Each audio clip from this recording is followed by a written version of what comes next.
wadda ba mi kiɗa da ƙwarya. Za mu ƙaura jido muke wa kaya.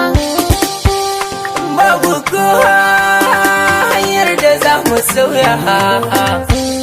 Wanda dama hagun mu za mu saya. Zo ɗauki wannan maza mu je maboya. A'a ina dalili saya mu yau musaya. Ko da ana hari. Wadda ba mi mun sauyo kayan mu bai daidai duk wani ba. Ga gari nan ta bijiro ba za mu je gurin wani shishina ba. Ga zare nan ya buga waskibi ne dan da mun je ga tsaraba. Mun yi daidai da hutu mu kyale bijirin rewa guda ba. Hadari ne ya zo kwada yake da kowa ma ya raba. Budiri bai wai kowa da ko da ke da mun saba.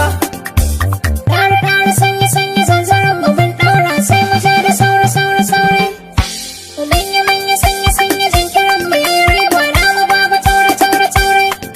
Ƙauna da ƙarfa ƙarfa ƙarfa tantanan mu mun kurɓa ba mu sha da baure baure baure. Baki da galmi galmi galmi ya riga da ya saba ɗanɗana ka samu ƙara ƙwari.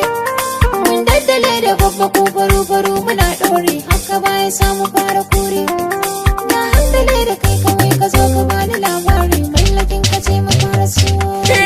Da hotuna ma za mu sha biki. Asusuna sai an cike kuɗin mu na tara. Ranar taro na abun sayin tsaki. Tattala mu adana mu je biyo zarra. Zauna gidana baki jijiki. Marmarin ganin ka har ka sani na da. Sali da kauna nauna arziki.